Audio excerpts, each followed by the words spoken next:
this and this is happening in Gikomba, in Nairobi, in Kisumu, yet that photo has been picked from 10 years ago. So you can reverse image search and check out whether this person was utilizing the freedom of expression or the freedom of attention.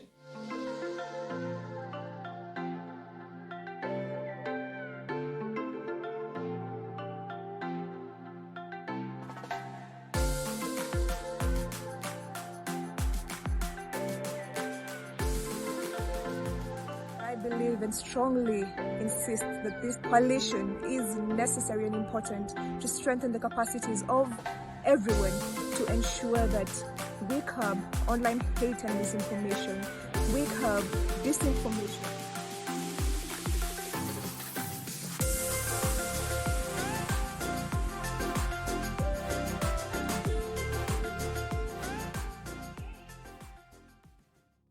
Welcome to Tek4Peace with Christine Magoma. I am Christine Magoma and I'm your guide around conversations on how to promote peace through technology platforms. The last time that we were seated here together, we addressed and got to understand the three categories of information disorder, which are malinformation, misinformation, and disinformation. And on today's video, I want us to look at the freedom of expression, because when many people are misinforming you, disinforming you, or just being perpetrators of malinformation, they tend to rely on and hide behind the freedom of expression.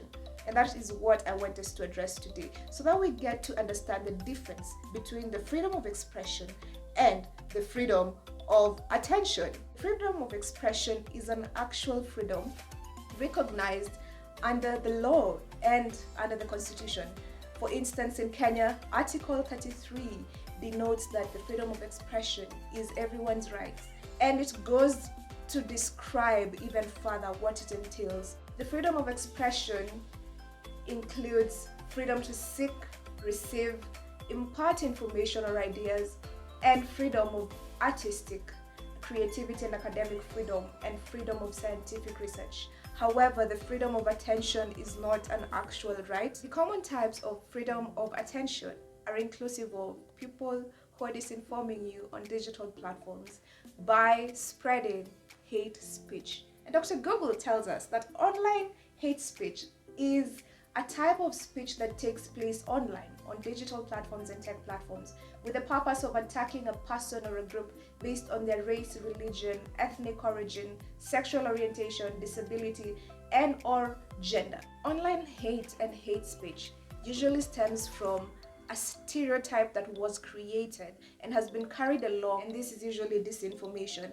And this particular information and that is stereotypical about this group of people then is retweeted, is liked, is reshared by different people and causes harm to this group of people. For instance, during political seasons, you will see, or you might see, politicians or supporters of politicians tweeting or typing on digital platforms and social media platforms things like, let us weed out this group of people because they are the reason that we do not have jobs in our society. A great example is in South Africa. We have seen cases of xenophobia, and this information is picked from online spaces in this day and age, and other people consume it. Yeah? That is not freedom of expression. How then do I go ahead to check whether this person was utilizing, or rather leveraging on their freedom of expression, or leveraging on their freedom of attention, which is not a real or true freedom?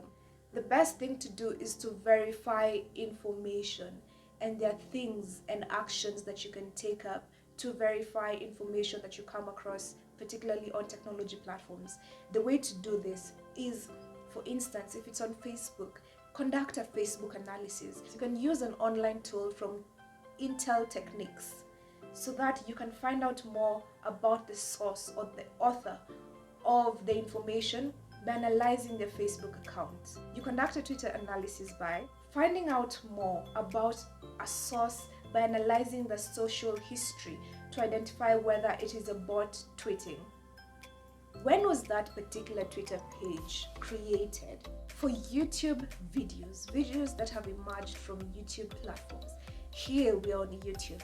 use tools like YouTube Data Viewer, InVid, and NewsCheck to detect video thumbnails for YouTube videos and reverse image search on thumbnails that can reveal if earlier versions of the video have been uploaded. This is necessary because people tend to pick up photos of situations and events that occurred and happened 10 years ago. Then they share these photos and they state that happening now, this and this is happening in Gikomba, in Nairobi, in Kisumu, yet that photo has been picked from 10 years ago. So you can reverse image search and check out whether this person was utilizing the freedom of expression or the freedom of attention. They needed attention, so they used a horrific picture to grab your attention. I hope you picked up something from today's video. I hope you can now finally identify when people are utilizing the freedom of expression or freedom of attention. Thank you for watching this video. Be sure to like, subscribe, and share. Make sure you leave a comment in the comment section down below. I'll reply to you.